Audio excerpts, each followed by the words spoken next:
Obrigado. Obrigado, presidente.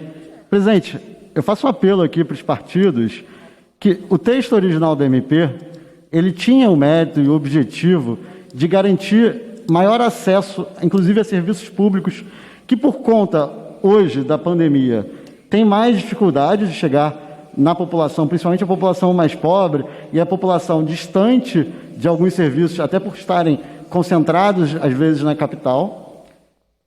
Só que esse texto do PLV, eu sei que o relator fez um trabalho muito bom, tentou atender várias demandas, mas ele está colocando para vários serviços que hoje não precisam, porque não há regulamentação do certificado digital, ele está demandando a certificação digital, coisas que hoje não são tão burocráticas. A gente está indo na contramão da facilidade. E, principalmente, esse é o momento em que a população mais carente não vai ter acesso a esses serviços, porque uma certificação digital... Presidente, gostaria de pedir para incluir aí o tempo de liderança junto da minha orientação. Principalmente porque o tempo, o valor, obrigado, o valor pago para ter essa certificação digital é inacessível para a população mais carente.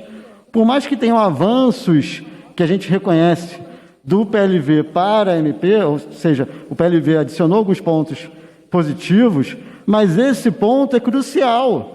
E esse ponto vai colocar à margem desses serviços públicos, à margem da certificação, do uso da assinatura digital, uma boa parte da população.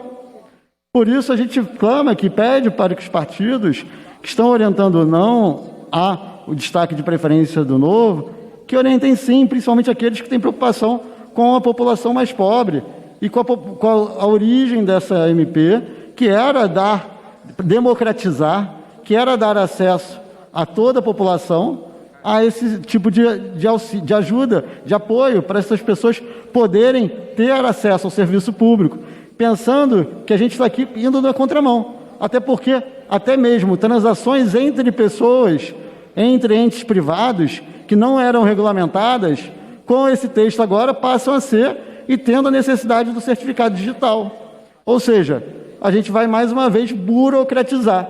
E aí, o objetivo dessa MP, que era desburocratizar, dar mais acesso, mais dignidade e alcançar mais gente nos serviços públicos e nos serviços digitais, a gente vai fazer com que essas pessoas não tenham esse acesso.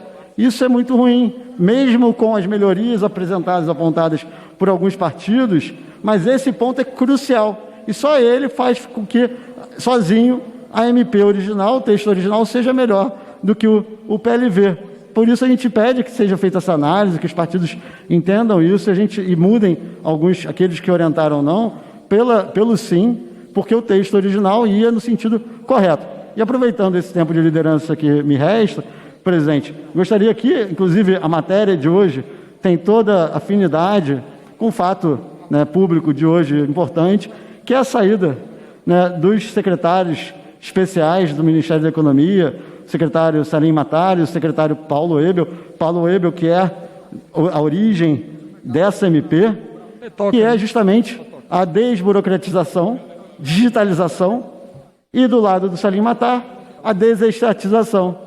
Quando a gente fala dessa MP, a gente está indo nesse sentido, digitalização, desburocratização. É uma perda muito grande para o país, a saída desses dois pilares do Ministério da Economia, que eram justamente os pilares de avanço do país rumo a um país muito mais livre, mais liberal, um país que de fato iria dar dignidade para a população, que é o Estado parar de atrapalhar o cidadão. É claro que, do ponto de vista da condução da economia no dia a dia, eles não tinham atuação direta, mas na condução do Brasil do futuro que a gente espera, eram as duas secretarias talvez mais importantes, porque estavam ali as mudanças do Estado que a gente imaginava, com a reforma administrativa, que até hoje não chegou e que foi, segundo relatos da mídia, um dos motivos da saída do secretário Paulo Ebel, e com a questão da desestatização, das privatizações, pauta fundamental. E eu espero que, apesar da saída dos dois, essa agenda de desburocratização, digitalização, desestatização, continue avançando, tanto no governo e também aqui nessa casa. porque ela é fundamental para o país, é fundamental para a população, principalmente para a população mais carente, que está cansada de pagar tantos impostos, bancar essa infraestrutura tão grande que o Estado mantém, seja na iniciativa, seja no governo direto, como também nas empresas públicas. Obrigado, presidente, e reforço. Votem sim se vocês são a favor da população mais pobre. Obrigado.